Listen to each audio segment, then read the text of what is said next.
আয় আল্লাহ, ঢাকার শহরে বিমান দুর্ঘটনায় যারা দুনিয়া থেকে নিঃশেষ হয়ে গেল, আয় আল্লাহ তাদেরকে শাহাদাতের মর্যাদা দান করেন, জান্নাতের উঁচু মাকাম দান করেন।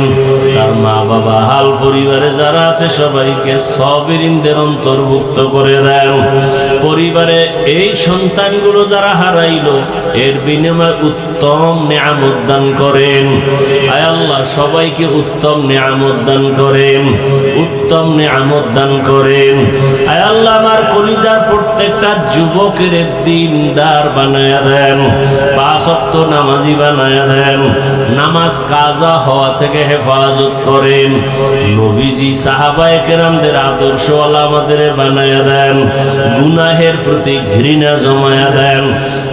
বড় আফসোস রে বাবা, বালিশে মাথা লাগায় একটু চিন্তা করিও, যখন বাতিটা নিবায়া দাও, নিজের রুমের দরজা আটকায়া দাও, তখন রুমের মধ্যে তুমি ছাড়া কেউ নাই, অন্ধকারে তোমার হাতে মোবাইল, তুমি মোবাইল দেখা দেখা কত জেনা করো, চোখের জেনা, জবানের জেনা, অন্তরের জেনা, হাতের জেনা।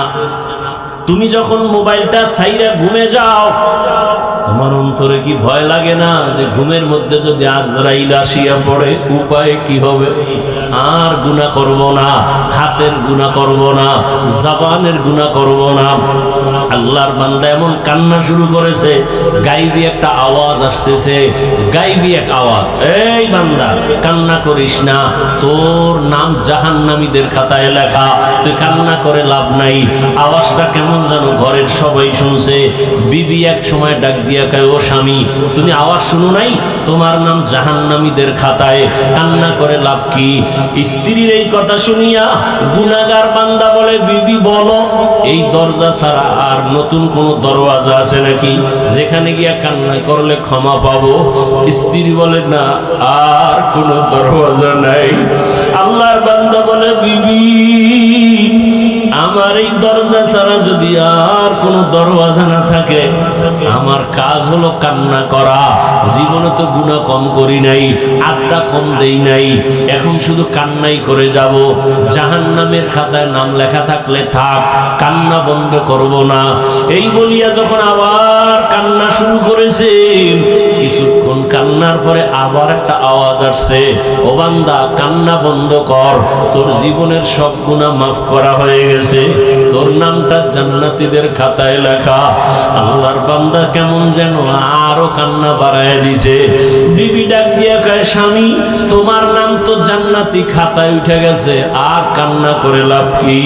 এবার আল্লাহর বান্দা বলে, বিবি আমি এতক্ষণ কান্না করছিলাম জাহান্নামের গরম আগুনের ভয়, আর এখন কান্না করতেছি, এতক্ষণ কান্নার পরে আমার বুঝ হয়ে গেছে, আরে আমার মাওলার কাছে কান্না বড় প্রিয় সম্পদ।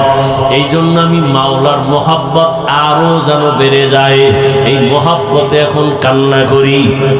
এতক্ষণ জাহান্নামের আযাবের ভয় কান্না করেছি, এখন আল্লাহর মোহাব্বতের জন্য কান্না করি। যত কানবো তত মোহাব্বত বাড়বে। বাচ্চা মা মা কয়ে যত কান্না করে, প্রথমে বাচ্চা আম্মু কয়ে ডাকে, মা সাড়া দেয় না, শুনে তারপর ডাকের সাড়া দেয় না। কেন? বাচ্চা যত বারবার ডাকবে তত মায়ের অন্তরে মায়া বাড়বে, বাচ্চা যত কান্নার আওয়াজ বাড়াবে মায়ের অন্তরে তত মায়া বাড়বে। মা চায় বাচ্চা বেশি বেশি কাঁদুক, আমারে ডাকুক, আমি যদি এক ডাকে সাড়া দেই তো পারি, কিন্তু বাচ্চা তো আর ডাকবে না। মা বাপ সন্তানের মা ডাকে বড় মজা পায়, এই জন্য বারবার ডাক শুনতে চায়। ওই বান্দা বান্দির থেকে 99 গুণ মায়া আমার আল্লাহর বেশি। আমার আল্লাহ চায় বান্দা তুই বারবার আমাকে আল্লাহ বলিয়া ডাক দিবি। আমি এজন্য বারবার চাই তুই ডাক দে, মাঝে মাঝে তুই কাঁদো না, ডাকো না, আমি মুসিবত দেই। রে বান্দা মুসিবতে পড়লে তো আমাকে ডাকবি। আমার তো ছেলে নাই যে আমাকে আব্বা বলে ডাকবে, আমার তো মেয়ে নাই যে আমাকে বাবা বলে সম্বোধন করবে, আমার তো স্ত্রী নাই আমাকে স্বামী বলে সম্বোধন করবে, বরং আমি বড় আদর করে বানাইছি মানুষ। আমি আমি মানুষ বানাইয়া মানুষের দিকে তাকায় থাকি, কখনো আমাকে আল্লাহ বলে ডাক দিবে? এরে বান্দা, তুই মাকে ডাকো, বাবাকে ডাকো, ভাইকে ডাকো, বোনকে ডাকো, সন্তানের গালে চুমা খাও। এরে বান্দা, ওই সন্তানের চেহারা সুন্দর তো বানাইছি আমি। স্ত্রীকে নিয়ে কত মজা করো, ওই মজা তো দিলাম আমি। এত কিছু পাই আজকে তুই আমারে ভুলিয়ে গেছো। ওরে একবার যদি কলিজা দিয়ে আল্লাহ বলে ডাক দিয়া বলতি, দয়ার মালিক, জীবনে নাফরমানি করিয়া জীবন নষ্ট করেছি, আর গুনাহ করব না, আমি আল্লাহ তোর জীবনের সব গুনাহগুলো মাফ করে দিতাম। বান্দা, গুনাহ করছো, তওবা করো।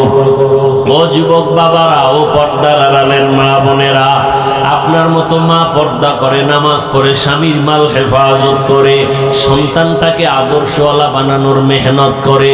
ডাক্তার বানাবেন, কোরআন পড়নেওয়ালা বানান। ইঞ্জিনিয়ার বানাবেন, কোরআন পড়ায়া দেন। সন্তান ডাক্তার হলো কোরআন পড়ে দোয়া করবে, ইঞ্জিনিয়ার হলো কোরআন পড়ে দোয়া করবে, প্রফেসর হলো কোরআন পড়ে পড়ে মা বাবার জন্য দোয়া করবে। আল্লাহর কাছে কান্না করে দোয়া করেন, আল্লাহ আদবওয়ালা বিনয়ী আদর্শবান সন্তানের মা বানাও, বাবা বানাও। মুরব্বীরাও তওবা করেন, যুবক বাবারাও তওবা করো।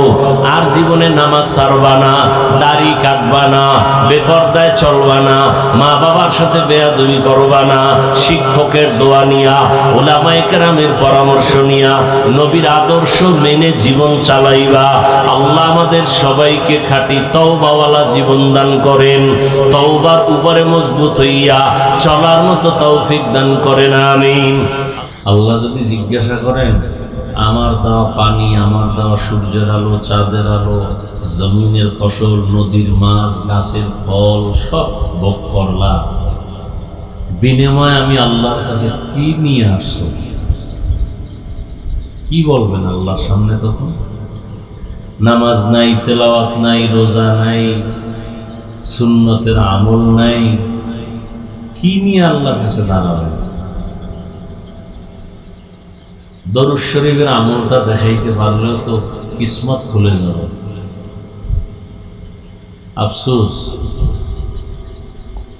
দরুদের কত ফজিলত, কত ফজিলত। নবীজি বলেন, কেউ যদি এই সংক্ষিপ্ত আকারেও পড়ে, সাল্লাল্লাহু আলাইহি ওয়া আলিহি, এই শব্দটা বাড়ায় পড়েন, সাল্লাল্লাহু আলাইহি ওয়া আলিহি ওয়াসাল্লাম। নবীজি বলছেন, আমার জন্য যখন দোয়া করবা, আমার পরিবার, আহার যারা আহলে বাইত, এদের জন্য দোয়া করবা, তাহলে সাল্লাল্লাহু আলাইহি পড়েন না কেন? ওয়া আলিহি ওয়াসাল্লাম। এই একবার যদি পড়েন, একবার, সাথে সাথে 3টা পুরস্কার পেয়ে যাবেন।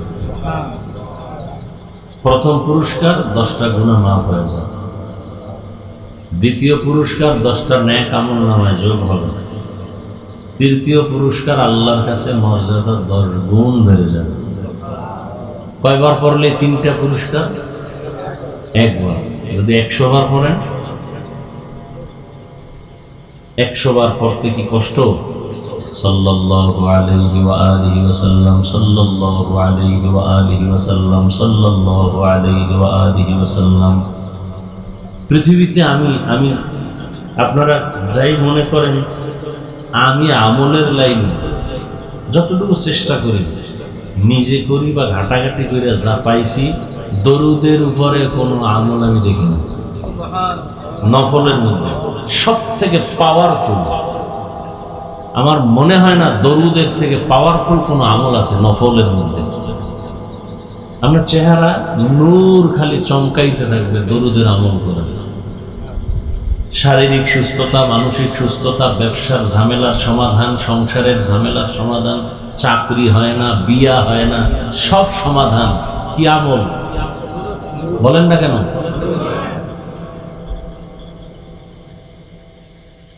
ওলামায়ে কেরাম লিখছেন, কমপক্ষে প্রতিদিন 300 বার দরুদ শরীফ পড়া উচিত।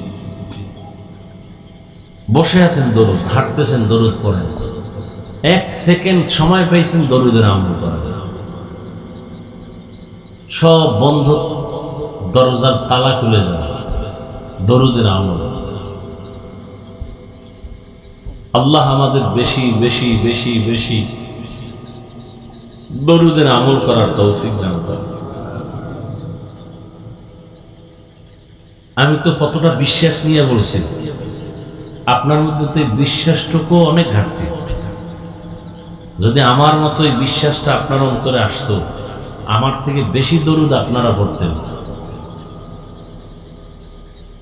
অথচ আমি বলার পরও আপনারা কেমন যেন পড়তে ভাল লাগে না,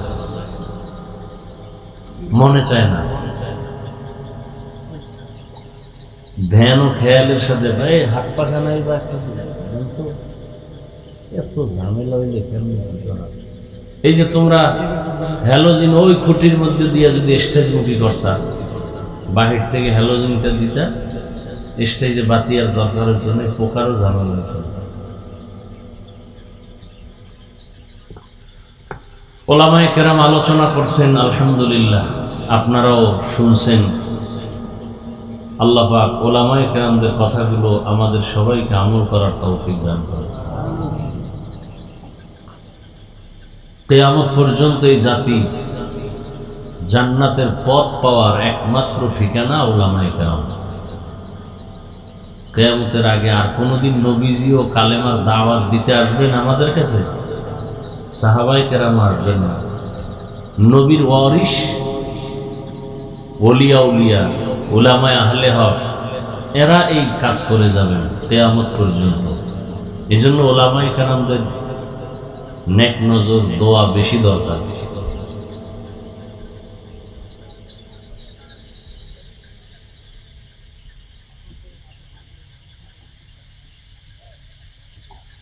আমি আপনাদের দোয়া নিতে আসছি অনেক অসুস্থতার মধ্য দিয়া, মানসিক অসুস্থতা, শারীরিক অসুস্থতা। দোয়া বড় একটা দামি সম্পদ। আর দোয়া সিলাহুল মুমিন, মুমিনের হাতিয়ারের নাম দোয়া। কার দোয়া কার জন্য কখন কবুল হবে বলা যায় না। এক ব্যক্তি দোয়া করতেছেন প্রতিদিন, ঘর থেকে যখন বের হয় সকালে কোনো কাজে যায়, তো ঘর থেকে বের হয়েই একটা দোয়া করে, আল্লাহ দুনিয়া সবাইরে মাফ করে দাও। নিজের জন্য দোয়া করে না, সবার জন্য করে, আল্লাহ সবাইকে মাফ করো। নবীজি বলেন, বান্দা যখন এই দোয়াটা করে একজন ফিরিস্তা আল্লাহ পাঠায় না। আল্লাহ জিজ্ঞাসা করেন, এই দোয়া করলো কার জন্য? সারা দুনিয়াবাসীর জন্য। নিজের জন্য করে নাই না। আল্লাহ বলেন, সবার জন্য দোয়াটা কবুল করার আগে তার জন্য কবুল করে নিলাম। অর্থাৎ সে দুনিয়াবাসীর জন্য ক্ষমা চাইছে, নিজের জন্য না। আমি আল্লাহ আগে ওকে ক্ষমা করে দিলাম। আমরা দোয়ার মধ্যেও কৃপণতা করি, অন্যের জন্য দোয়া করলে মনে করি মনে আমার ভাগে পড়বে না।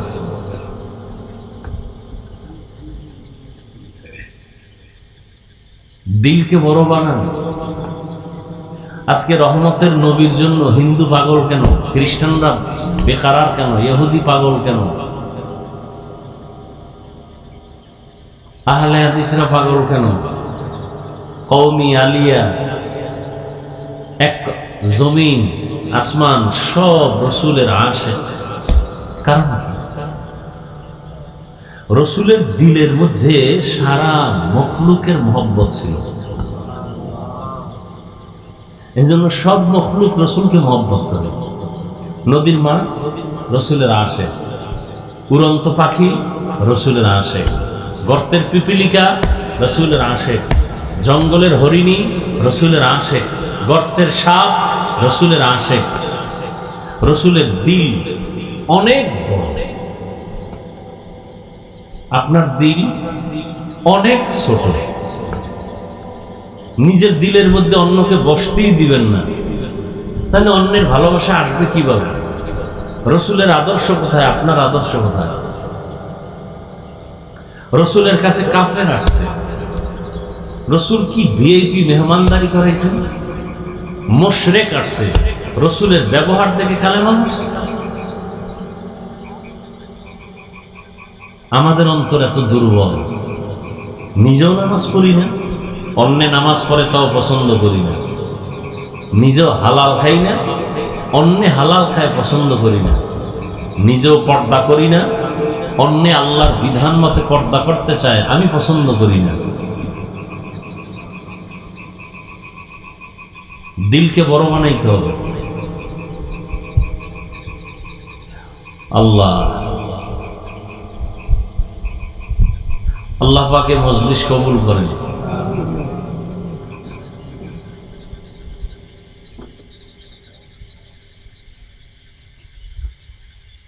তো আমি সংক্ষেপ দু চারটি কথা বলবো, রাত অনেক হয়ে গেছে। শুধু দোয়ার জন্যই আসছে, চাইছি অসুস্থ অনেক, কি করুন, তারপর আপনাদের দোয়া এটা আমার কাছে অনেক বড় একটা পুঁজি। আমার তো আর এলেম আমল কিছু নেই, আপনাদের দোয়াটা আমার জন্য অনেকটা পুঁজি আমি মনে করি। দু চারটি কথা বলি সংক্ষিপ্ত আকারে। রসুলের শান নিয়ে কিছু কথা। যে আয়াত পড়ছি, আয়াত আপনারা সবাই মুখস্থ পারেন। ওমা আরসালনাকা ইল্লা রাহমাতাল লিল আলামিন। আল্লাহ বলেন, হে রাসূল করিম সাল্লাল্লাহু আলাইহি ওয়া আলিহি ওয়াসাল্লাম, আমি আপনাকে পৃথিবীতে প্রেরণ করি নাই। হ্যাঁ, আপনাকে পৃথিবীতে আমি আল্লাহ প্রেরণ করেছি, পাঠিয়েছি জগৎসমূহের রহমত হিসেবে। তর্জমাটা খেয়াল করিয়েন।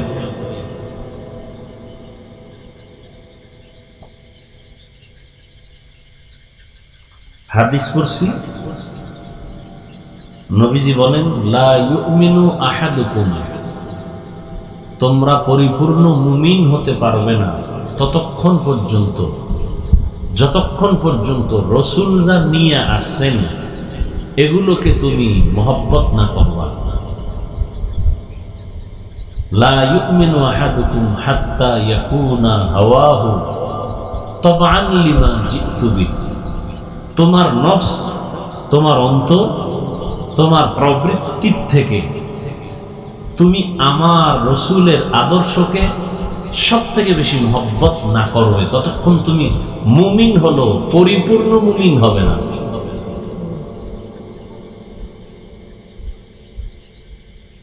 এটা সংক্ষিপ্ত একটু বাংলায় বলি। মহব্বত, ভালোবাসা, এটা অন্তর থেকে শুরু হয়,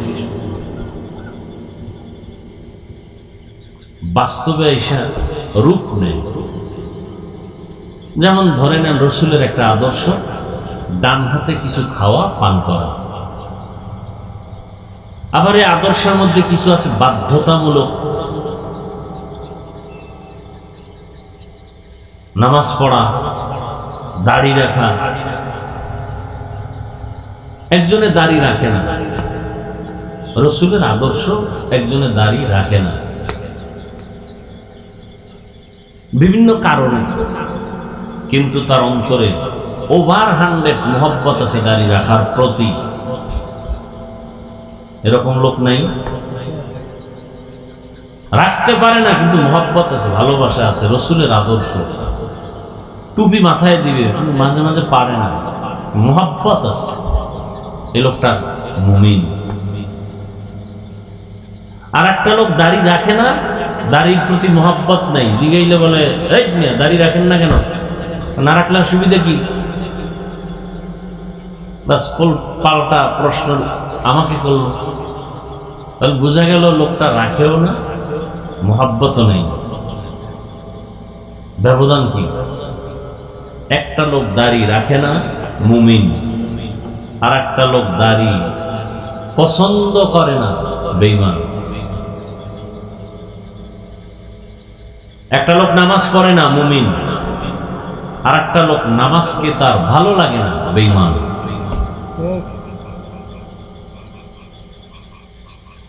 দেখেন সামান্য একটু ব্যবধানে কতটা ব্যবধান হয়ে গেল।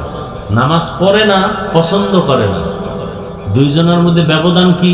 একজন মুমিন আর একজন বেঈমান। দাড়ি রাখে না, পছন্দ করে না। যে রাখে না মুমিন, যে পছন্দ করে না সে বেঈমান। এজন্য যে দাড়ি রাখে না গালি দেওয়া যাবে না।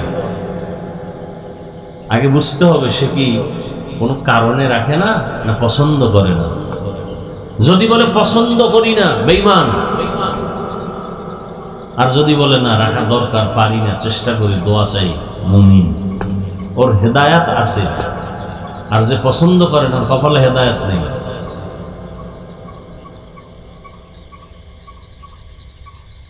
এজন্য নবীজি বলেন, আমি যা নিয়ে আসছি তুমি তোমার থেকে বেশি মহব্বত করতে হবে আমার আনিত আদর্শকে, তাহলে তুমি কামেল মুমিন, পরিপূর্ণ মুমিন।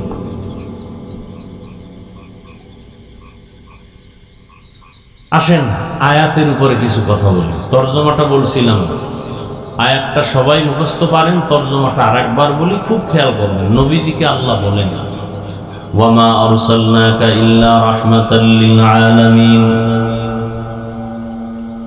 ডাইরেক্ট যদি বলেন আমি আল্লাহ হে রাসূল আপনাকে রহমত করে পাঠাইলাম, হয়ে গেল। আল্লাহ ডাইরেক্ট বলেননি। আল্লাহ কি বলেন? হে রাসূল আমি আপনাকে জমিনে পাঠাই নাই, হ্যাঁ পাঠিয়েছি রহমত করে, কানা না, জগৎ সমূহের রহমত করে। এখানে অনেকে তর্জমা করে উভয় জগতের জন্য রহমত, তর্জমা ভুল। আমি তর্জমা করেছি জগৎ সমূহের জন্য রহমত। উভয় জগৎ বলতে দুনিয়ার জগৎ, পরকালের জগৎ, এই দুই জগতে সীমাবদ্ধ না। আল্লাহর দরবারে বহু জগৎ। রুহের একটা জগৎ আলাদা, মায়ের গর্ভের জগৎ আলাদা, দুনিয়ার জগৎ আলাদা, কবর জগৎ আলাদা, হাসরের মাঠের জগৎ আলাদা, জান্নাতের ভেতরের জগৎ আলাদা। সব জগতের জন্য নবী রহমত।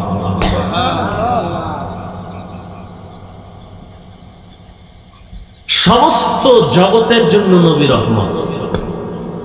নবী পুরাটাই রহমত। কেমন যেন জগৎ সমূহকে আল্লাহ রহমতের চাদর দিয়ে আবৃত করে দিলেন, কুদরতি আর প্র্যাকটিক্যাল রহমতের চাদর আমার রসুল।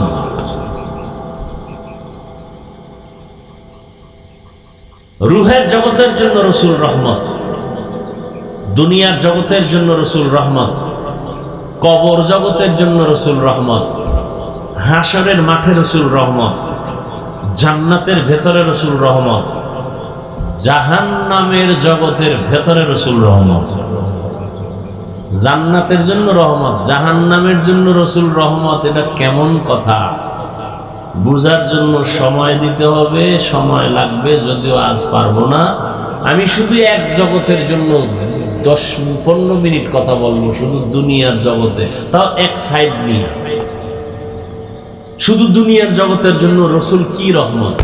রসুল দুনিয়ার জগতে নারীদের জন্য আলাদা রহমত, দুনিয়ার জগতে রসুল পুরুষের জন্য আলাদা রহমত, দুনিয়ার জগতে রসুল শিশুদের জন্য আলাদা রহমত, দুনিয়ার জগতে রসুল মুমিনের জন্য আলাদা রহমত, দুনিয়ার জগতে রসুল বেঈমানের জন্য আলাদা রহমত, দুনিয়ার জগতে রসুল পশু পাখির জন্য আলাদা রহমত, দুনিয়ার জগতে রসুল জঙ্গলের প্রাণীদের জন্য, উড়ন্ত পাখিদের জন্য, সমুদ্রের প্রাণীর জন্য নবী রহমত। সব আলাদা আলাদা রহমত। বৃদ্ধ বৃদ্ধা এর জন্য নবী রহমত। রসুল এমন এক সময় পৃথিবীতে আসছেন যে সময় পৃথিবী ছিল নোংরা, পরিবেশ ছিল খারাপ, মানুষগুলো ছিল চরিত্রহীন, লম্পট। কেমন লম্পট, কেমন চরিত্রহীন? পৃথিবীতে ওই সময় তাদের মতো চরিত্রহীন পৃথিবীতে আর কোথাও ছিল না। মক্কার মানুষ যে এত খারাপ ছিল, কত খারাপ! বর্তমান আমাদের চোখের সামনে যেই পরিমাণ পরিবেশ খারাপ দেখি, যে মানুষ মারে মারে আবার বুকের উপর উঠে লাফায়, আবার পাথর দিয়ে আঘাত করে, এর থেকে আরো খারাপ বাবা নিজে কন্যা সন্তানকে জবাই করে, জ্যান্ত দাফন করে ফেলে, কন্যা পছন্দ করে না। নারীদেরকে সমাজের অবহেলিত বোঝা মনে করে। প্রত্যেকটা পয়েন্টে পয়েন্টে আমাদের জন্য উপদেশ। আপনাদের এই মাদ্রাসা, পার্শ্বে মসজিদ, আশেপাশের এলাকার মানুষ যদি কোনো মদের আড্ডা বসায়, অন্তত মসজিদ মাদ্রাসার পাশে আসবে না, একটু দূরে থাকবে। বলে খবরদার, যেমন অনেকে বিড়ি টানে, মসজিদের কাছে এসে আর বিড়িটা রাখে না, ফেলে দেয়। কেউ ভাই তুমি ওখানে গেলে বিড়ি টানলে কেউ মারবে না, পরিবেশ আমাকে নিষেধ করে। তাহলে মানুষ ডানে বামে একটু দূরে অন্যায় করলো, মসজিদ মাদ্রাসার কাছে এসে করতে চায় না, অন্তরে বাধা দেয়। আশেপাশের বাড়িওয়ালারা উল্টাপাল্টা কিছু করলো, মসজিদের পাশে যাদের ঘর আর একটু সেফ থাকে, হিসাব করে চলে। দুনিয়ার সব মানুষ অন্যায় করবে, উল্টাপাল্টা করবে, মক্কার মতো একটা দামি ঘরের মানুষ, পাশের মানুষ তো একটু হলেও হিসাব করে অন্যায় করবে। অথচ ইতিহাস সাক্ষী, পৃথিবীতে মক্কার মতো চরিত্রহীন লম্পট মানুষ পৃথিবীর আর কোথাও ছিল না। প্রশ্ন বড় জটিল। অন্য জায়গার মানুষের তুলনায় এত বড় দামি বাইতুল্লাহর পাশের মানুষ এত খারাপ কেন? যে বাইতুল্লাহ দেখলেই সওয়াব, যে বাইতুল্লাহর দিকে শুধু তাকায় থাকলেই সওয়াব, যেই বাইতুল্লাহর নাম নিয়ে আল্লাহ কসম করছেন কোরআনে, সেই বাইতুল্লাহর এরিয়ায় ঢুকলে হত্যার আসামি ক্ষমা, ওই এরিয়ায় থাকা অবস্থা পর্যন্ত। সেই মানুষ এত খারাপ কেন? অনেক কথা আমি সংক্ষেপ বলছি। সেই খারাপ অবস্থার মধ্যে রহমতের নবী আসলেন, মানুষগুলো এতটা পরিবর্তন হয়ে গেল। কেমন পরিবর্তন? আল্লাহ বলেন, জিব্রাইল যাও, একটা লিস্টি দিয়ে দিলাম, রহমতের নবীর হাত মোবারকে দাও। লিস্টির মধ্যে যাদের নাম আছে, রহমতের নবী যেন ঘোষণা করেন এরা বিনা হিসাবে জান্নাতি। সুবহানাল্লাহ। না,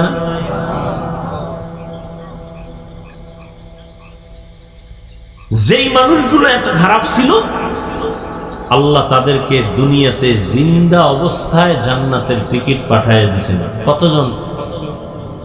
কথা বলেন না কেন ভাই? না আপনারা ওয়াজ মাহফিল শুনেন না? কি ওয়াজ শুনেন? বক্তা বইলে যে এবার আপনারা বিড়ি টানবেন, নাহলে বয়ে বয়ে গল্প করবেন, বক্তারে লাগাই দিয়ে।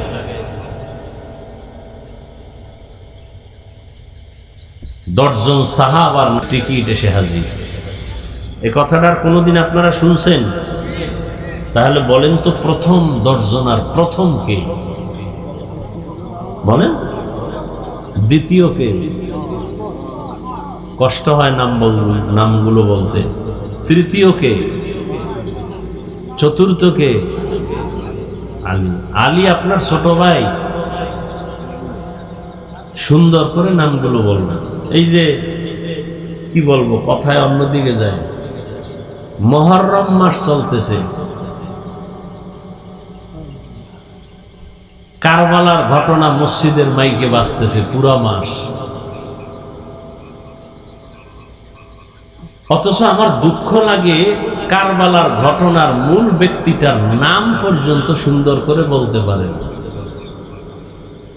নাম হলো হোসাইন রাদিয়াল্লাহু আনহু। রাদিয়াল্লাহ তো পরে, হোসাইন নামটাও হইতে পারে না। হোসেন হোসেন হোসেন নাম কয়, হোসেন মানে ছোট ভাই। অন্যায় করলে দোষ নাই, আমি ধরায়া দেই কেন? আমার দোষ। এই যে অন্যায় করতেছে এটা দোষের না, আমি ধরায়া দেওয়াটা এটা দোষ। এই হোসাইন হোসাইন নামটাও বলে নাই, হোসেন হোসেন কয়ে যারা ভক্ত প্রকাশ করতে চায়, বাংলাদেশের প্রত্যেকটাকে যদি ধরে ধরে জিজ্ঞাসা করি, এই হোসেন হোসেন নাম কয়ে যে ভক্তর প্রমাণ দিতে চাও, কারবালায় তিনি গেছেন কেন? জবাব দাও। আম্মাজান আয়েশা রাদিয়াল্লাহু আনহা নিষেধ করছেন, হোসাইন কারবালায় কুফায় যাইও না, তিনি গেলেন কেন? জবাব দাও। একটা হোসেন নামই বলতে পারেনি, ভক্তরা বলতে পারবে না কেন গেছেন, কেউ বলতে পারবে না কেন গেছেন। রসুলের ইন্তেকালের 61 বছর প্লাস এরপরে কারবালার ঘটনা ঘটলো, 61 বছর প্লাস।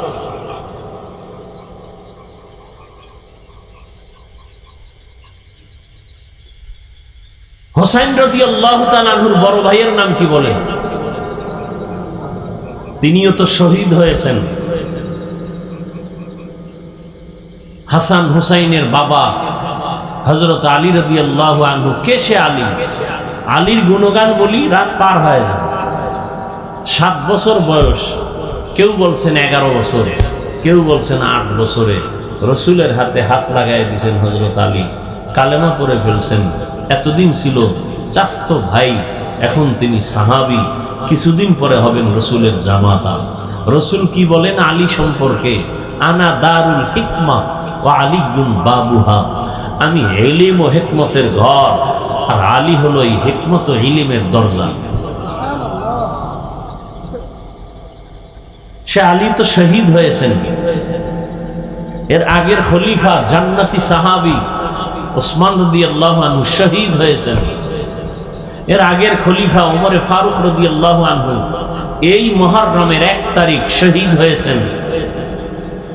প্রশ্ন যদি করা শুরু করি, একজনও জবাব দিতে পারবে না। হোসাইন নিষেধ করার পরে কুফায় গেলেন কেন? হোসাইন বললেন, আমি সেখানে যাব কারণ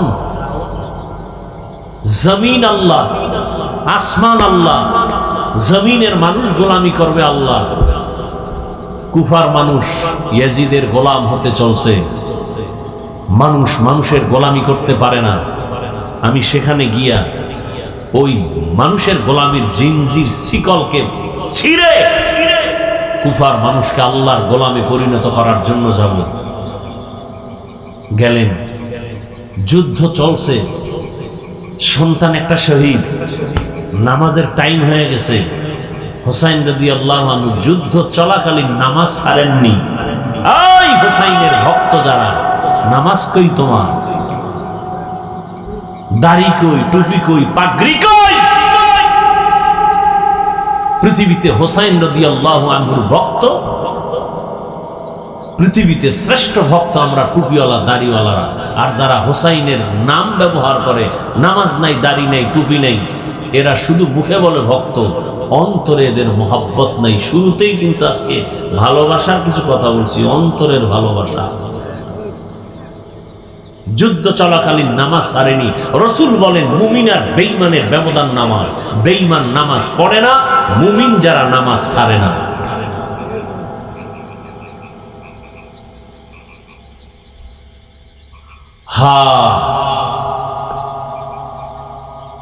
রহমতের নবী আসলেন, রসুলের আদর্শ যখন গ্রহণ করলো, সেই খারাপ মানুষগুলো এখন এতটা দামি,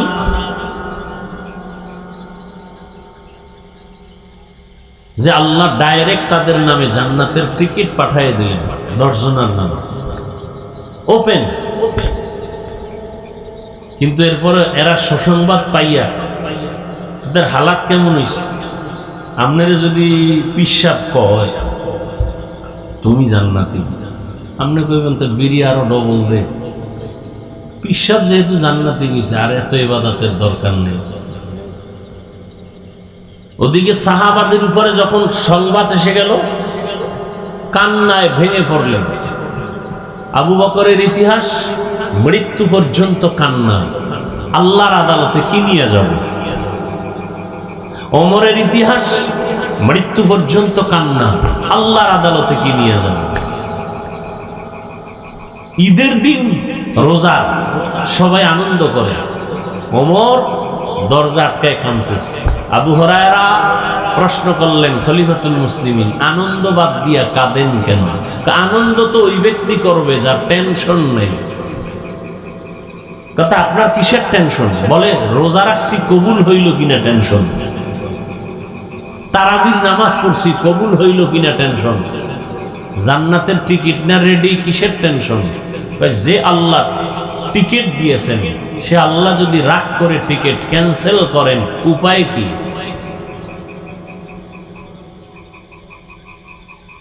আশেকে রসুল তো তারা, গলায় ছুরি আসবে, দাড়ির মধ্যে অস্ত্র লাগবে না, এরা তো আশেকে রসুল। ওমরকে জিজ্ঞাসা করেন নবীজি, ওমর আমাকে আপনি ভালোবাসেন? বলে হ্যাঁ। কি পরিমাণ? কি পরিমাণ ভালোবাসতে হবে? আপনার পরিবার? হ্যাঁ, এর থেকে বেশি। আপনার জীবন থেকে বেশি? না না না না না। নবীজি বললেন, আপনি পূর্ণ মুমিন হতে পারেননি, জীবন থেকেও বেশি আমাকে ভালোবাসতে হবে। রসুল বলতে দেরি, ওমর বিদ্যুতের গতিতে বলে, আল্লাহর জাতের কসম, আমি আমার জীবন থেকে বেশি আপনাকে মোহাব্বত করি। নবীজি বললেন, আপনি এখন কামেল মুমিন হয়ে গেলেন। নবীজি বলেন, আকাশে তাকায় দেখো অগণিত তারকা, গণনা করা যায় না। আমার ওমরের আমল তারকার থেকেও বেশি, গণনা করা যায় না। সেই ওমর ঈদের দিন কান্না করে, তারাবি কবুল হইল কিনা টেনশন, কোরআন খতম করেছি কবুল হইল কিনা টেনশন। আর আপনি সারা জিন্দেগিতে কোরআন শরীফ ধরেনি না, আপনার টেনশন নেই।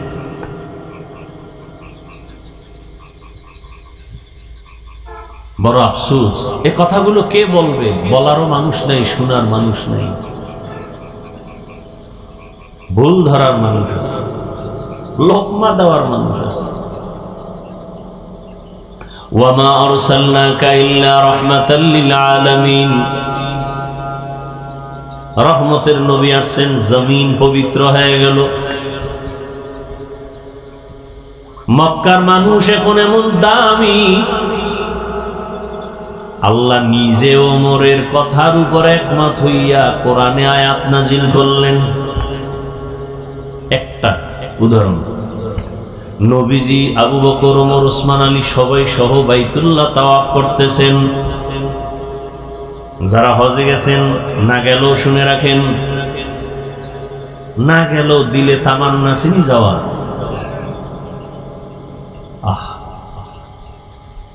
আল্লাহ সবাইকে কবুল করেন। রহমতের নবী বাইতুল্লাহ তাওয়াফ করলেন। তাওয়াফ করার পরে 7টা চক্কর দিয়া 2 রাকাত নামাজ পড়তে হয়। তাওয়াফের নামাজ ওয়াজিব। নবী তাওয়াফ করলেন, কিন্তু নামাজ যে পড়বেন কোথায় পড়বেন? রহমতের নবী বললেই তো হয়ে যায়, রবের সাথে তার ডাইরেক্ট কানেকশন। কিন্তু নবী আর পর সাহাবাদের পরামর্শ সারা সিদ্ধান্ত নেন না।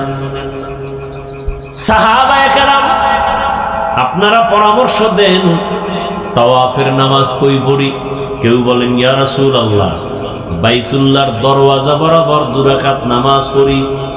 আর একজন সাহাবী বলেন, জমজম কূপের নিচে 2 রাকাত নামাজ পড়ি। আর একজন বললেন, হাতিমে কাবার কাছে পড়ি। ওমর বললেন, ইয়া রাসূলুল্লাহ, ইব্রাহিম নবী যেই পাথরের উপরে দাঁড়াইয়া বাইতুল্লাহ নির্মাণ করছেন, ইসমাইল সন্তান সহ, ওটাকে মাকাম ইব্রাহিমই বলে। আমার মন বলে আপনি মাকাম ইব্রাহিমের বরাবর পেছনে 2 রাকাত নামাজ আদায় করেন। পরামর্শ শেষ। নবী এখন বললেই তো হয়, আমার সিদ্ধান্ত এটা। নবী বলেন না, চুপ করে বসে আছেন। আসমান থেকে ফয়সালা আসবে। হঠাৎ করে জিব্রাইল আসছেন। জিব্রাইল এসে সালাম দিয়া কয়, ইয়া রাসূলুল্লাহ, আল্লাহ সালাম দিয়া সুসংবাদ দিছেন, ওমরে যেটা বলছেন আল্লাহ তা মেনে নিয়েছেন, আপনাকেও মানতে বলেছেন। সুবহানাল্লাহ বলবেন না? সেই ঈদের দিন কান্না করে, আল্লাহর কাছে কি নিয়ে যাব? একটু চিন্তা করেন। জান্নাতের টিকিট রেডি, তাদের যদি এই হালাত হয়, আপনার আমার নামাজ নাই, রোজা নাই, তেলাওয়াত নাই, জিকির নাই, সুন্নত নাই, দরুদ শরীফ নাই, কি নিয়ে যাবেন আল্লাহর কাছে? আফসোসও নাই। এই বয়ানের পরেই রাস্তায় বিড়ি টানবে, ফজর পরে নাই আশেকে রসুল, জহুর পরে নাই আশেকে রসুল, মাগরিব পরে নাই, এশা পরে নাই আশেকে রসুল। ঘরে গিয়া জেনা করবে, জেনা, মোবাইল হাতে নিয়ে সারা রাত চোখের জেনা, জবানের জেনা, কানের জেনা, হাতের জেনা, মোবাইলে শুধু জেনা চলবে সারা রাত, ঘরে ঘরে রুমে রুমে জেনা। রাগ করতেছেন? আরে মেয়ে, আমরা এই কথাগুলো আপনাদের না শুনাইলে শোনাবে না তো কেউ। দেখেন না আজকে ঢাকা বিমান দুর্ঘটনা, উত্তরার কি হালাত, কিসের বাহাদুরি করেন? এই উপরের দিকে দেখেন, আবার আহে নাই পরে নিয়ে। একটু ভাবেন তো 1 মিনিট, বিমান কই, স্কুল কই? ওরা জীবনে কোনোদিন স্বপ্নে কল্পনা করছে এই দুর্ঘটনা? ছোট ছোট বাচ্চাগুলো কোচিং করতেছিল, কই মা কই সন্তান, কান্না, কেউ লাশের অস্তিত্বই পায় না, কেউ চেহারাও চিনে না। আমি উত্তরে জুমা পড়াই, আমার প্রিয় একজন বন্ধু, আমি একটু আগে খোঁজ নিলাম, মা আসছে মিডিয়ায়, মা আসছে বাচ্চা নিতে, মা মরে গেছে, বাচ্চা বেঁচে আছে। কিসের বাহাদুরি করেন? বাসা পর্যন্ত যাওয়ার গ্যারান্টি নেই, আগামীকাল সকালবেলা ঘুম থেকে উঠবেন গ্যারান্টি আছে? কিসের বাহাদুরি করেন? এক তো কবরে গিয়া জুতার বাড়ি, ভালো কিছু নিয়ে যাইতে পারলেন না, মানুষ যে আপনার জন্য একটু প্রশংসা করবে এরকম একটা ভালো ছেলেও তো রেখে যাইতে পারলেন না। এমন একটা ছেলে রেখে যাইতেছেন, নিজেও অন্যায় করে, আরো এলাকার আরো 10টাকে অন্যায়কারী বানায়। চরিত্র এত খারাপ, মুরব্বীর চোখে চোখ দিয়ে কথা বলে, আলেমের সামনে বেয়াদবিমূলক কথা বলে। একটা ভালো ভদ্র ছেলে তো রেখে যেতে পারলেন না, আল্লাহর কাছে কি নিয়ে যাবেন? আর এই মানুষের কাছে কি রেখে গেলেন? না ওই পারে শান্তি, না এই পারে শান্তি।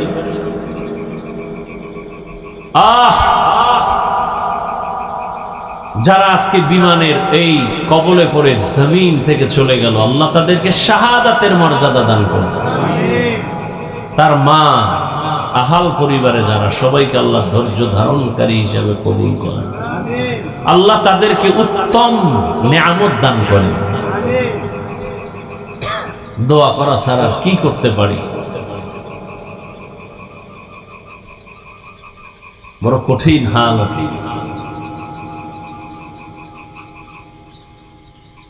রহমতের নবী আসছেন, নবী দুনিয়ার জগতের জন্য রহমত। এমন 63 বছরের হায়াতের মাত্র 23 বছরের প্রেসক্রিপশন। কারণ রসুল 40 বছর পর্যন্ত কোনোদিন কালেমার কথা বলেন নাই, রোজার কথা বলেন নাই, তেলাওয়াতের কথা বলেন নাই, জিকিরের কথা বলেন নাই, দান সৎকার কথা বলেন নাই।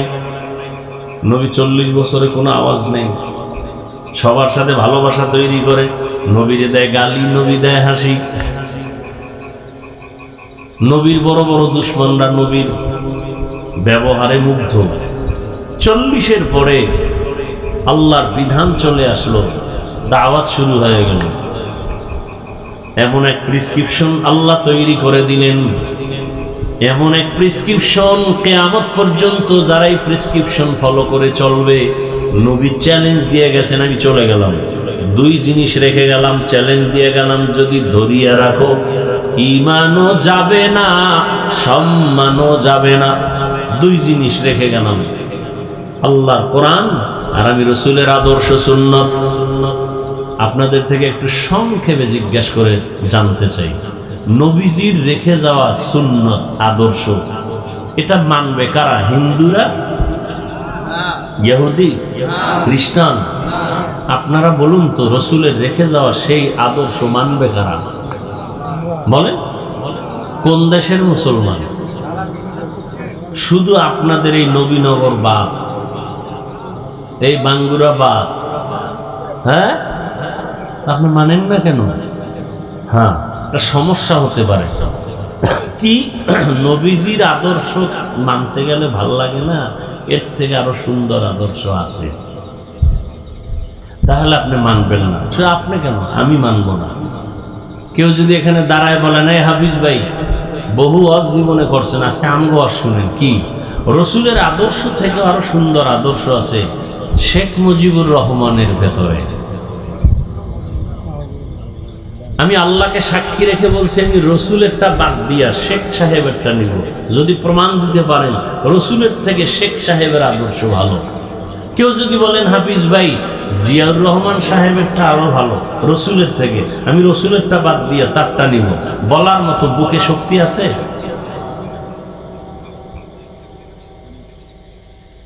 বরং আমি কি বলি, এ দুনিয়াতে রসুলের আদর্শ বাদ দিয়া নতুন আদর্শ বাজারজাত করছে আর বুঝাইছে মোহাম্মদেরটা থেকে আমগোটা ভালো। বলো কে তুমি? আমি আব্রাহাম লিঙ্কন।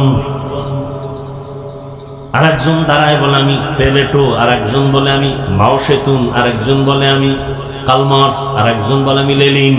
আমার আদর্শ গ্রহণ করো। সবাই কিছু না কিছু গ্রহণ করতে গিয়ে দেখে আরো গজব টাইনে আসছে। গণতন্ত্র গণতন্ত্র করতে করতে এখন গণতন্ত্রই ফাঁসির মঞ্চে ঝুলতেছে, গণতন্ত্র শুদ্ধা। এক কথায় আমি জবাব দিই, সারা বাংলাদেশের মধ্যে এক কথায় জবাব, দুনিয়ার সবার আদর্শ নাপাক, একমাত্র মদিনাওয়ালা রসুলের আদর্শই হলো পাক। এক কথায় জবাব, দুনিয়ার সব নাপাক। কেন? যাদের আদর্শর স্লোগান দাও ওরা নিজেরাই নাপাক। এই মিয়া, এই যে কেমনে বুঝে, এই যে বোতলটা আছে না, পানির বোতল, এটা আমি যদি একটা পাইপের মধ্যে দেই, পাইপের গোড়ায় যদি একটা জগ বা পাত্র রাখি, এখন ওই পাইপের মধ্যে যদি ময়লা থাকে, আমার এই স্বচ্ছ পানিটা ওখানে গিয়ে যাইয়া পাত্রের মধ্যে ভালো পড়বে না ময়লা? ময়লা কি আমার বোতলের ভিতরে না মাঝখানের পাইপের মধ্যে? বড় কঠিন। আব্রাহাম লিঙ্কনের আদর্শ নাপাক কেন? ওর দেমাগ নাপাক। মাও সেতুনের আদর্শ নাপাক কেন? ওর দেমাগ নাপাক। দেমাগ নাপাক কেন? খায় নাপাক। দেখেন না কিছু, যত আমি মাঝে মাঝে বলি আমাদের দেশে যত বড় ভিআইপি তত বড় মদখোর। কি তিন বেলা খাইয়ে ওর মদ পান করতে হবে, না হয় চান্দি গরম হবে না। চান্দি গরম না হইলে বউরে মা কইতে পারে না। এরকম জানোয়ার আছে না, বউরে মা কয়, এমনি কয়, তার মার ছিঁড়ে গেছে। যত বড় ভিআইপি তত বড় নেশাখোর। তাহলে খাইয়ে লইয়া দিমাগ না পাক, ও জবানে আর দিমাগ দিয়ে যা বের করে সব না পাক। আর আমার রসুল 63 বছর হায়াতে আমার রসুল কোনদিন একটা মিথ্যা কথা বলেন নাই। পৃথিবীতে দ্বিতীয় আর একজনের নাম কও যে মিছা কয় না। বরং ঘরের মধ্যে বৈশা পাওনাদারে যখন টেলিফোন করে, আমি জমিনে নাই, আছে ঘরের মধ্যে, আমি জমিনে নাই। একদিন ধৈর্য একটারে কইতেছে, তুমি না ঘরে ছিলা, তুমি মিছা কথা কইলে কেন জমিনে নাই? আসলে আমি জমিনে ছিলাম না, খাটের উপরে ছিলাম।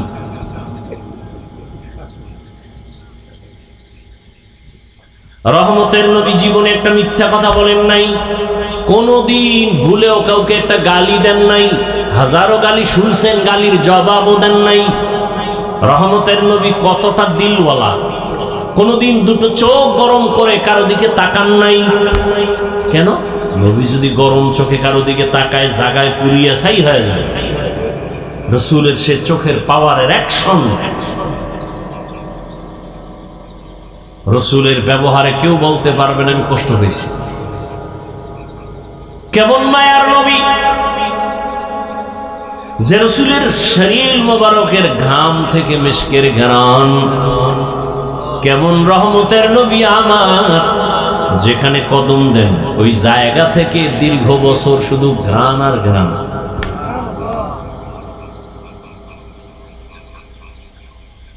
কেমন মায়ার মন, কেমন দয়ার মন।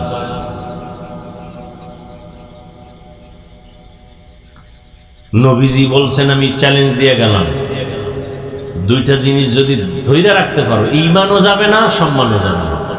১৫০০ বছর পর একটু নজর ঘুরাইয়া দেখেন তো, মহামারী করোনা, স্কুল বন্ধ, কলেজ বন্ধ, চাকরি বন্ধ, ফ্যাক্টরি বন্ধ, দোকান বন্ধ, গাড়ি বন্ধ, করোনা আর করোনা, বাবার করোনা, ছেলে কাছে যায় না, শিক্ষিত কুলাঙ্গারের বাচ্চা মাস্ক লাগাইছে ৩টা, ট্রিপল মাস্ক লাগায় বসে আছে, বাবার কাছে যায় না, করোনা মরণের ভয়। সেই সময় ওই করোনার লাশগুলো আমার দেশের টুপিওয়ালা ওলামায়ে কেরাম নিজেরা কাঁধে নিছেন, গোসল করাইছেন, কাফন পরাইছেন, জানাজা পড়াইয়া ওলামায়ে কেরাম তাদেরকে কবরে রাখছেন। একজন টুপিওয়ালাও করোনায় মরে নাই। ভুলে যায় না ইতিহাস। এজন্যই তো আমি চ্যালেঞ্জ দিয়া বলি, এই জাতির চিরন্তন নিঃস্বার্থ বন্ধু ওলামায়ে কেরাম ছাড়া আর কেউ নাই। ওলামায়ে কেরাম ছাড়া সব চান্দাবাজার ধান্দাবাজ। একমাত্র নিঃস্বার্থ এ জাতির বন্ধু ওলামায়ে কেরাম। এই জাতির জন্য এত দামি তারা, নিজের বউ নিয়ে এত পেরেশানি করে না, উম্মত নিয়ে যেই পেরেশানি করে, নিজের ছেলেরে সময় দেই না, মেয়েরে দেই না, ঘরে দেই না, ২৪টা ঘন্টা উম্মতের পেছনে তাবলিগওয়ালাদের মেহনত, পীর মাশায়েখের মেহনত, মাদ্রাসাওয়ালাদের মেহনত, আলেম ওলামাদের মেহনত, সব সময় এই উম্মতের পিছনে। সরকারি চাকরি করে, বেসরকারি চাকরি করে যারা, ডিউটি ৮ ঘন্টা, নিম্নে বেতন ২০,০০০। ঠিক নেই? ইমাম সাহেবের ডিউটি কয় ঘন্টা? কথা কয় না। সত্য কথাটা বলতে এত টেনশন করেন কেন? ইমাম সাহেবের ডিউটি কয় ঘন্টা? ২৪ ঘন্টা, বেতন কত? ওই যে পাথর মারছে এগোছেও তো এগো অন্যায় আরো মারাত্মক। ৮ ঘন্টা ডিউটি, ২০,০০০ টাকা বেতন, টেবিলের তলে আরো কত মুক্তা টুক্তা তো পায়। আর ২৪ ঘন্টা ডিউটি, বেতন দেয় ৫,০০০, ৬,০০০। তাও ধমক কি? এক ওয়াক্ত নামাজ না পড়াইলে ইমামের উপরে রিমান্ড শুরু হয়ে যায়। রিমান্ড গেছিলেন কই? এরকম বেয়াদব আছে না নাই? আল্লাহ হেদায়েত দান করুন। এরপরেও কোন আলেম, কোন ইমাম গালি দেয় না, বরদোয়া করে না, কলিজা ভরে দোয়া করে। কেন? ওই রহমতের নবীর আদর্শের দিলটা বড়। এই জন্য যত গালি দেয় জবাব দেয় না, বরং দোয়া করে, হে আল্লাহ এলাকায় শান্তি দাও, কবর আল্লাহদের জান্নাত দাও, ব্যবসা চাকরি যারা করে বরকত দাও, অসুস্থ রোগীদের সুস্থ বানাও, দোয়াই করে। এরপরও ঘুরে ফিরে আলেমের উপরে দোষ। আলেম ভালো না, ভালো না বলতে বলতে বলতে বলতে বলতে বলতেই শেষ পর্যন্ত নিজের অস্তিত্ব শেষ। এরপরও ঘাড় সোজা হয় না। রহমতের নবীর আদর্শ, নবী বলেন ধরে রাখো, ঈমান যাবে না, সম্মানও যাবে না। চেয়ারম্যানের চেয়ারের মেয়াদ শেষ, এমপি সাহেবের মেয়াদ শেষ। রাসূলের আদর্শওয়ালাদের চেয়ারের কোনো মেয়াদই নেই। আছে? আমাকে চেয়ারের কোনো মেয়াদ আছে? সম্মান আর সম্মান, টাকা দিয়ে সম্মান কিনা যায় না। অতএব আমি বলবো, বাবা সারা রাত বয়ান শুনে কি লাভ হবে যদি ফজরের নামাজ ঠিক মতো না হয়?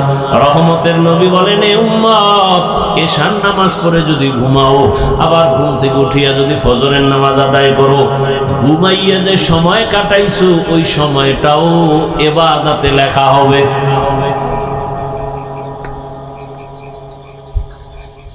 এই যে আমি এতক্ষণ আপনাদের একটু কথা শুনেছি, কষ্ট হয়, এর পরেও একবারও কিন্তু বলি না আমি যে পাঁচকল্লিওয়ালা মৌলবী, আপনারাও আমার মতো পাঁচকল্লি লাগাবেন, না হয় আপনার জাহান্নাম। বলছি আমি কওমি মাদ্রাসার সন্তান, আপনারাও কওমি মাদ্রাসায় যাবেন। একবারও বলি নাই আমি তাবলিগের লাইনের সন্তান, আপনারাও তাবলিগে যেতে হবে। একবারও বলি নাই আমি পীর সাহেবদের মুরিদ, আপনাদেরও যেতে হবে। একবারও বলি নাই। বরং আমি আপনাদের শুরু থেকে বলতেছি, এখনো আবার বলতেছি, রহমতের নবীর আদর্শের মালা গলায় লাগান। আমি হুজুর হইতে আপনাকে বলি নাই, বলবো না। আমি আপনাকে বড় পাগড়িওয়ালা বানাইবার জন্য আসি নাই, আমি আপনার কলবটাকে পরিচ্ছন্ন রাখার জন্য, আমার রসুলের আদর্শের মালা গলায় লাগাবার জন্য বারবার অনুরোধ করতেছি, এখনো করি। বলবেন হাফিজ ভাই কেমনে সম্ভব? আপনার মতো যুবক জীবনে মাদ্রাসায় পড়ে নাই, স্কুলে কলেজে পড়িয়াও 5 ওয়াক্ত নামাজ পড়ে, সত্যটা বলেন না, আছে না নাই? আপনার কপালে অভিশাপ লাগছে কার? আপনি পারেন না কেন? সোজা ওয়াজ, কোনো প্যাচ নাই। আপনার মতো যুবক যদি জেনারেল লাইনে থাকিয়া রাস্তায় গাড়ি চালায়, নামাজ পড়ে, জবাব দেন আপনার কপাল খারাপ কেন? আপনি পারেন না কেন? আপনার মতো যুবক নদীর মধ্যে মাছ ধরে নামাজ পড়ে, আপনি পারেন না কেন? আপনার মতো যুবক র্যাব আর্মি পুলিশ বিডিআরের চাকরি করে, 5 ওয়াক্ত নামাজ আদায় করে, বলেন আপনি পারেন না কেন? আপনার কপালে তো খারাপ কেন? আপনার উপরে কারো না কারো বড় বরদোয়া লাগছে, না হয় আপনি এত খারাপ হইতে পারেন না। আপনার মতো কত সন্তান জেনারেল লাইনে রাস্তায় চলে, শ্রমিকের কাজ করে, জমিনে কৃষি কাজ করে, গামছা বিছাইয়া নামাজ আদায় করে, বলেন আপনি পারেন না কেন? আপনার কপাল কেন এত খারাপ? সহজ কথা, হুজুর টুজুর হওয়ার দরকার নেই। আমার এই কথাগুলোর জবাব দেন।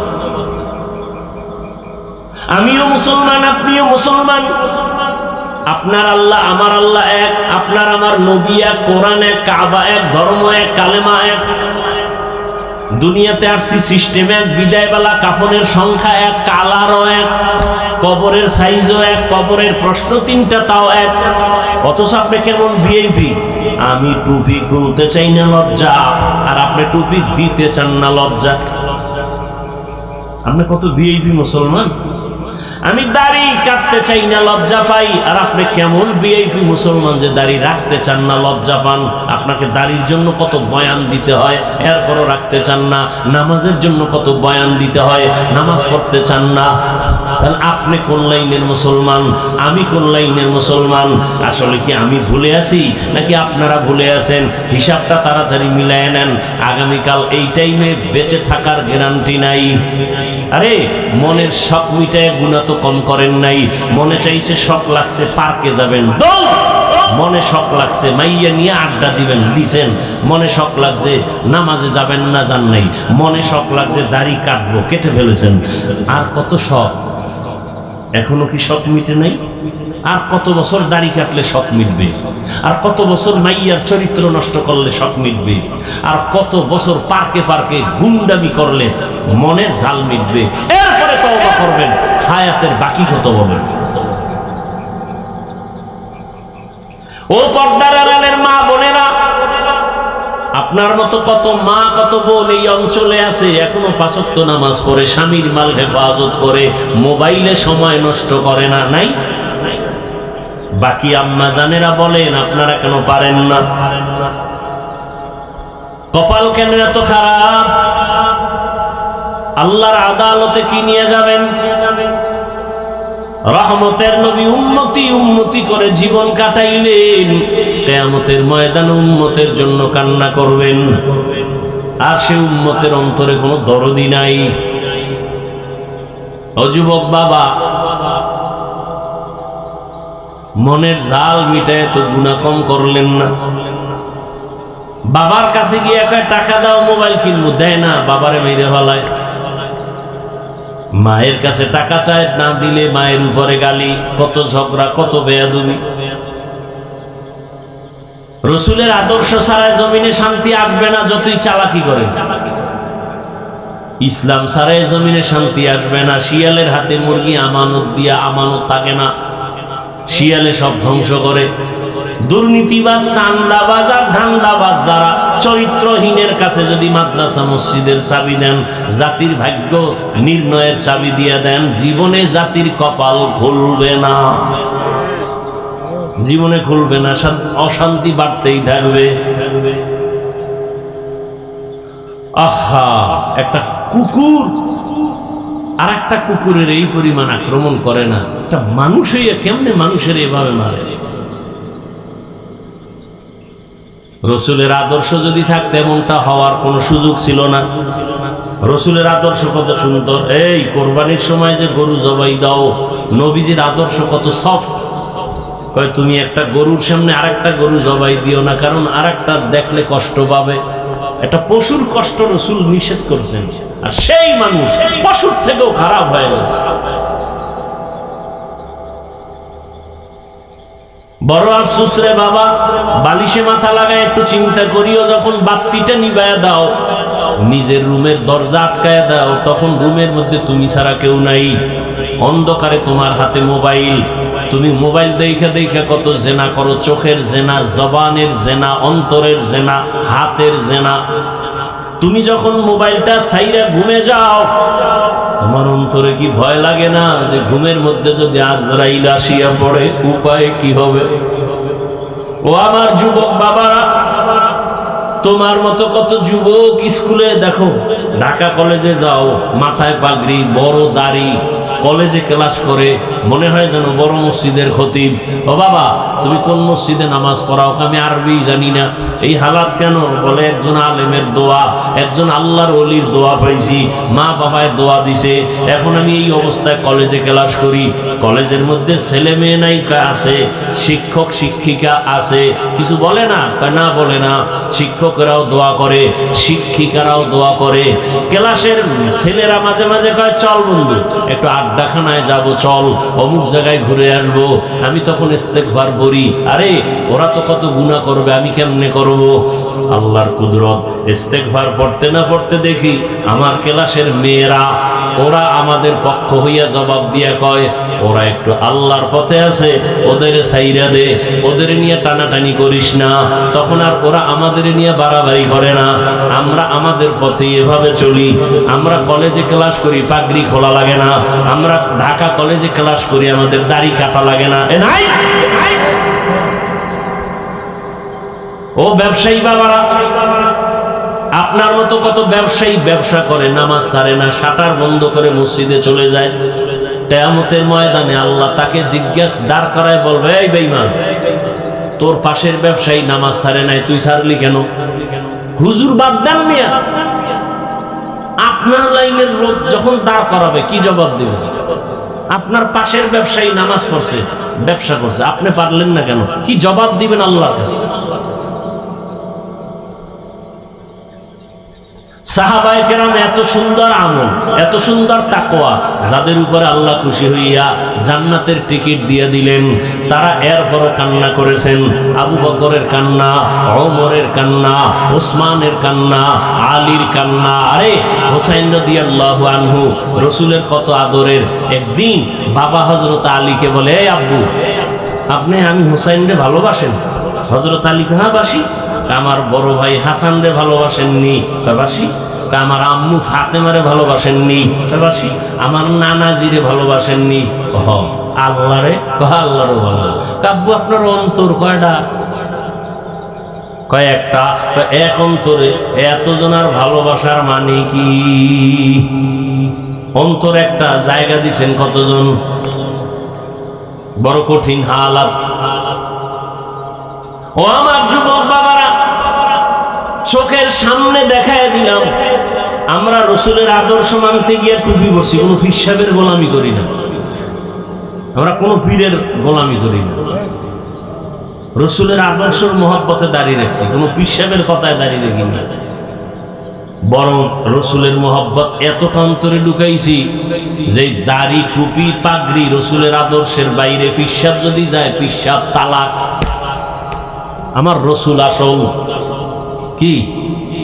আমার রসুল আসল। আমার রসুলের আসল মাইনা পীর। আমার রসুলকে ঠিক রেখা মা, আমার রসুলকে ঠিক রেখা বাবা, আমার রসুলকে ঠিক রেখা আমার আউলিয়া, আমার রসুলকে ঠিক রেখা আমার উস্তাদ। আমার রসুলের যে ঠিক রাখবে না, সে আমার আপন হতে পারে না। সোজা কথা। কই রসুলের আদর্শ মানার কারণে সম্মান তো কমে নাই। রসুলের আদর্শ মানার কারণে আমগত মানুষ চেয়ারম্যানের চেয়ারের মেয়াদ শেষ, আমগত মেয়াদ শেষ নাই, বরং সম্মান আর সম্মান। করোনার সময় সব বন্ধ, কোরআনের একটা ফ্যাক্টরিও বন্ধ হয় নাই, মাদ্রাসাও বন্ধ হয় নাই, মসজিদ বন্ধ হয় নাই, না খাইয়া কোনো হুজুরেরাও মরে নাই। বরং কই কোটিপতিরা, ব্যাংকে টাকার অভাব নাই, কপাল খারাপ, নিজেও খাইতে পারলা না, বউও খাইতে পারে না, মাইয়া ফলারাও খাইতে পারে না, এর সেই রিক্সা চালাইয়া মর। এই টাকার মাস্তানি করে লাভ কি? 10 তলা বিল্ডিং কইরা জঙ্গলে জঙ্গলে ঘুরতেছে, কেমন সান কপাল। ওই বিল্ডিং এ গিয়ে আরামে ঘুমাইতে পারবে না। এর সে খেরের ঘরে ডাল ভর্তা দিয়ে খাইয়ে ঘুমানো অনেক শান্তি। দুনিয়া দুনিয়া কি পাইলা বাবা? যারা দুনিয়া দুনিয়া করে এরা দুনিয়াও পায় না, আখিরাতও পাইল না, সব শেষ। এখনো সময় আছে, আল্লাহ কয় আমি তো দরজা বন্ধ করি নাই।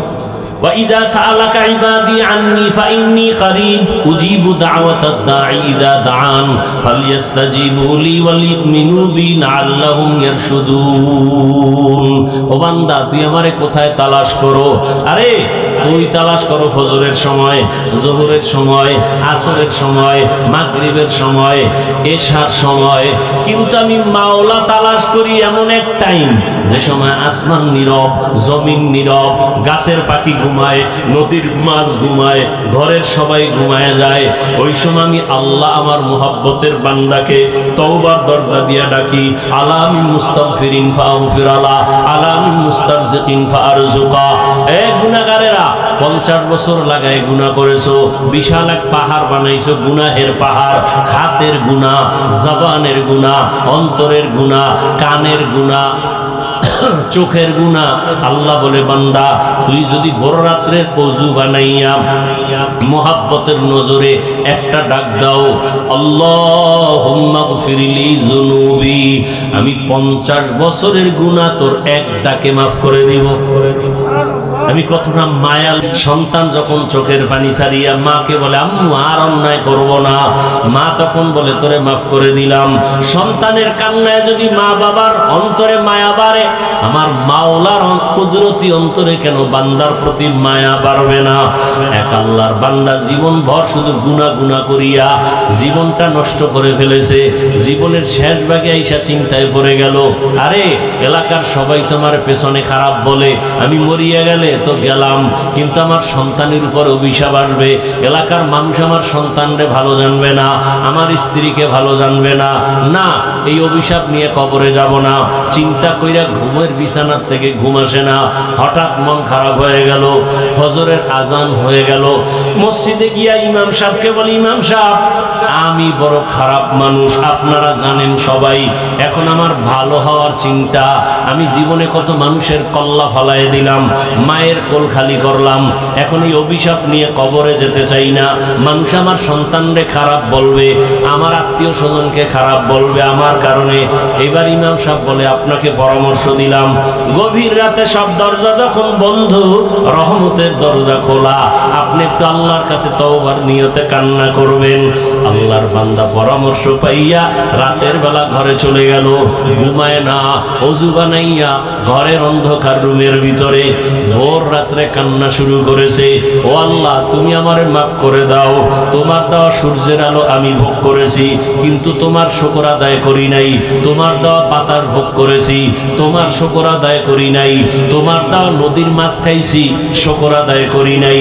তোমার দেওয়া জমিনের ফসল খেয়েছি, তোমার শুকর আদায় করি নাই। আজকে অনেক অনুতপ্ত হয়ে আসছি, আর গুনাহ করব না, হাতের গুনাহ করব না, জবানের গুনাহ করব না। আল্লাহর বান্দা এমন কান্না শুরু করেছে, গাইবি একটা আওয়াজ আসতেছে, গাইবি এক আওয়াজ, এই বান্দা কান্না করিস না, তোর নাম জাহান্নামীদের খাতায় লেখা, তুই কান্না করে লাভ নাই। আওয়াজটা কেমন যেন ঘরের সবাই শুনছে। বিবি এক সময় ডাক দিয়া কয়, ও স্বামী, তুমি আওয়াজ শুনো নাই? তোমার নাম জাহান্নামীদের খাতায়, কান্না করে লাভ কি? স্ত্রীর এই কথা শুনিয়া গুনাহগার বান্দা বলে, বিবি বলো, এই দরজা ছাড়া আর নতুন কোন দরওয়াজা আছে নাকি, যেখানে গিয়া কান্না করলে ক্ষমা পাবো? স্ত্রী বলে, না, আর কোন দরওয়াজা নাই। আল্লাহর বান্দা বলে, বিবি আমার আমার এই দরজা ছাড়া যদি আর কোনো দরওয়াজা না থাকে, আমার কাজ হলো কান্না করা। জীবনে তো গুনাহ কম করি নাই, আড্ডা কম দেই নাই, এখন শুধু কান্নাই করে যাব। জাহান্নামের খাতায় নাম লেখা থাকলে থাক, কান্না বন্ধ করব না। এই বলিয়া যখন আবার কান্না শুরু করেছে, কিছুক্ষণ কান্নার পরে আবার একটা আওয়াজ আসছে, ও বান্দা কান্না বন্ধ কর, তোর জীবনের সব গুনাহ মাফ করা হয়ে গেছে, তোর নামটা জান্নাতীদের খাতায় লেখা। আল্লাহর বান্দা কেমন যেন আরো কান্না বাড়ায় দিছে। বিবি ডাক দিয়া কয়, স্বামী তোমার নাম তো জান্নাতি খাতায় উঠে গেছে, আর কান্না করে লাভ কি? এবার আল্লাহর বান্দা বলে, বিবি আমি এতক্ষণ কান্না করছিলাম জাহান্নামের গরম আগুনের ভয়, আর এখন কান্না করতেছি এতক্ষণ কান্নার পরে আমার বুঝ হয়ে গেছে, আরে আমার মাওলার কাছে কান্না বড় প্রিয় সম্পদ। এই জন্য আমি মাওলার মহাব্বত আরো যেন বেড়ে যায়, এই মহাব্বতে এখন কান্না করি। এতক্ষণ জাহান্নামের আযাবের ভয় কান্না করেছি, এখন আল্লাহর মহাব্বতের জন্য কান্না করি। যত কানবো তত মহাব্বত বাড়বে। বাচ্চা মা মা কয়ে যত কান্না করে, প্রথমে বাচ্চা আম্মু কয়ে ডাকে, মা সাড়া দেয় না, শুনে তারপর ডাকের সাড়া দেয় না। কেন? বাচ্চা যত বারবার ডাকবে তত মায়ের অন্তরে মায়া বাড়বে। বাচ্চা যত কান্নার আওয়াজ বাড়াবে মায়ের অন্তরে তত মায়া বাড়বে। মা চায় বাচ্চা বেশি বেশি কাঁদুক, আমারে ডাকুক। আমি যদি এক ডাকে সাড়া দেই তো পারি, কিন্তু বাচ্চা তো আর ডাকবে না। মা বাপ সন্তানের মা ডাকে বড় মজা পায়, এই জন্য বারবার ডাক শুনতে চায়। ওই বান্দা বান্দির থেকে 99 গুণ মায়া আমার আল্লাহর বেশি। আমার আল্লাহ চায় বান্দা তুই বারবার আমাকে আল্লাহ বলিয়া ডাক দিবি। আমি এজন্য বারবার চাই তুই ডাক দে। মাঝে মাঝে তুই কাঁদো না, ডাকো না, আমি মুসিবত দেই। রে বান্দা মুসিবতে পড়লে তো আমাকে ডাকবি। আমার তো ছেলে নাই যে আমাকে আব্বা বলে ডাকবে, আমার তো মেয়ে নাই যে আমাকে বাবা বলে সম্বোধন করবে, আমার তো স্ত্রী নাই আমাকে স্বামী বলে সম্বোধন করবে। বরং আমি বড় আদর করে বানাইছি মানুষ। আমি মানুষ বানাইয়া মানুষের দিকে তাকায় থাকি, কখনো আমাকে আল্লাহ বলে ডাক দিবে। এরে বান্দা তুই মাকে ডাকো, বাবাকে ডাকো, ভাইকে ডাকো, বোনকে ডাকো, সন্তানের গালে চুমা খাও। এরে বান্দা ওই সন্তানের চেহারা সুন্দর তো বানাইছি আমি। স্ত্রীকে নিয়ে কত মজা করো, ওই মজা তো দিলাম আমি। এত কিছু পাই আজকে তুই আমারে ভুলিয়ে গেছো। ওরে একবার যদি কলিজা দিয়ে আল্লাহ বলে ডাক দিয়া বলতি, দয়ার মালিক জীবনে নাফরমানি করিয়া জীবন নষ্ট করেছি, আর গুনাহ করব না, আমি আল্লাহ তোর জীবনের সব গুনাহগুলো মাফ করে দিতাম। বান্দা গুনাহ করছো, তওবা করো। ও যুবক বাবারা, ও পর্দার আড়ালের মা বোনেরা, আপনার মতো মা পর্দা করে, নামাজ পড়ে, স্বামীর মাল হেফাজত করে, সন্তানটাকে আদর্শওয়ালা বানানোর মেহনত করে। ডাক্তার বানাবেন, কোরআন পড়নেওয়ালা বানান। ইঞ্জিনিয়ার বানাবেন, কোরআন পড়ায়া দেন। সন্তান ডাক্তার হলো কোরআন পড়ে দোয়া করবে, ইঞ্জিনিয়ার হলো কোরআন পড়ে দোয়া করবে, প্রফেসর হলো কোরআন পড়ে পড়ে মা বাবার জন্য দোয়া করবে। আল্লাহর কাছে কান্না করে দোয়া করেন, আল্লাহ আদবওয়ালা বিনয়ী আদর্শবান সন্তানের মা বানাও, বাবা বানাও। মুরব্বীরাও তওবা করেন, যুবক বাবারাও তওবা করো। আর জীবনে নামাজ ছাড়বা না, দাড়ি কাটবা না, বেপরদায় চলবা না, মা বাবার সাথে বেয়াদবি করবা না, শিক্ষকের দোয়া নিয়া, উলামায়ে কেরামের পরামর্শ নিয়া, নবীর আদর্শ মেনে জীবন চালাইবা। আল্লাহ আমাদের সবাইকে খাঁটি তওবাওয়ালা জীবন দান করেন, তওবার উপরে মজবুত হইয়া চলার মতো তৌফিক দান করেন, আমিন। আলহামদুলিল্লাহি রাব্বিল আলামিন, ওয়াসসালাতু ওয়াসসালামু আলা সাইয়্যিদিল আমবিয়া ওয়াল মুরসালিন ওয়া আলা আলিহি ওয়া আসহাবিহি আজমাইন। ইয়া আরহামার রাহিমিন, ইয়া আরহামার রাহিমিন, ইয়া আরহামার রাহিমিন। রব্বিরহামহুমা কামা রব্বায়ানি সগীরা। আল্লাহুম্মা ইন্নাকা আফুউন কারীম তুহিব্বুল আফওয়া ফা'ফু আন্না আল্লাহুম্মা ইন্না নাসআলুকা রিযাকা ওয়াল জান্নাহ ওয়া নাউযু বিকা মিন সাখাতিকা ওয়ান নার। ও দয়ার মালিক, আমরা গুনার বোঝা নিয়ে আপনার দরওয়াজায় হাজির। তওবার নিয়ত করেছি, আর গুনাহ করব না, নামাজ ছাড়ব না, দাড়ি কাটবো না, বেপরদায় চলবো না, মা বাবার সাথে বেয়াদবি করব না, ওলামায়ে কেরামের পরামর্শ নিয়া নবীজির আদর্শ মেনে চলবো। আমাদের তওবা কবুল করে নেন, গুনাহমুক্ত জীবন দান করেন। আয় আল্লাহ, মাহফিল কবুল করে নেন, মাদ্রাসা কবুল করে নেন, মসজিদ কবুল করে নেন, এলাকাবাসীকে কবুল করে নেন, দান সদকা যারা করেছে কবুল করে নেন, ঘরে ঘরে শান্তি দান করেন, সারা দুনিয়াবাসীকে মাফ করে দেন, মুসলমানকে হেফাজত করেন। আয় আল্লাহ, জালেমের জুলুম থেকে হেফাজত করেন, বাংলাদেশ শান্তির দেশ বানায় দেন, জুলুম থেকে হেফাজত করেন, বাতিলের মোকাবেলায় বিজয় দান করেন, বাতিলকে বাতিলের দ্বারা দমন করে দেন। আয় আল্লাহ, মা বোনদের আবেদা পর্দাওয়ালা বানায় দেন, সন্তানগুলো নেককার বানায় দেন, ঘরে ঘরে সুন্নতের বাতি জ্বালায় দেন, নবীজির রওজা মুবারকে গিয়া সালাম দেওয়ার তৌফিক দান করেন, বাইতুল্লাহর গিলাফ ধরে লাব্বাইক বলার তৌফিক দান করেন। আয় আল্লাহ, প্রত্যেকের সন্তানকে দিনদার বানায় দেন, লেখাপড়া যারা করে পরীক্ষার্থী কামিয়াবি দান করেন। আয় আল্লাহ, যারা মেহেরবানি করে প্রত্যেকটা সন্তানকে মা বাবার বাধ্যগত বানায় দেন, ছাত্রগুলোকে শিক্ষকের বাধ্যগত বানায় দেন। আয় আল্লাহ, সবার কামাই রুজি ব্যবসায় হালাল ভাবে বরকত বাড়ায় দেন, হারাম থেকে হেফাজত করেন, অভাবীদের অভাব দূর করে দেন। আয় আল্লাহ, সারা দুনিয়াবাসীকে মাফ করে দেন, নবীজির সুন্নাতওয়ালা জিন্দেগি দান করেন। আমার কলিজার যুবকদের কবুল করে নেন, মোবাইলের গুনাহ থেকে হেফাজত করেন। আয় আল্লাহ, 5 ওয়াক্ত নামাজি বানায় দেন, নামাজ কাজা হওয়া থেকে হেফাজত করেন, চলার পথে ইজ্জতের সাথে হেফাজত করেন।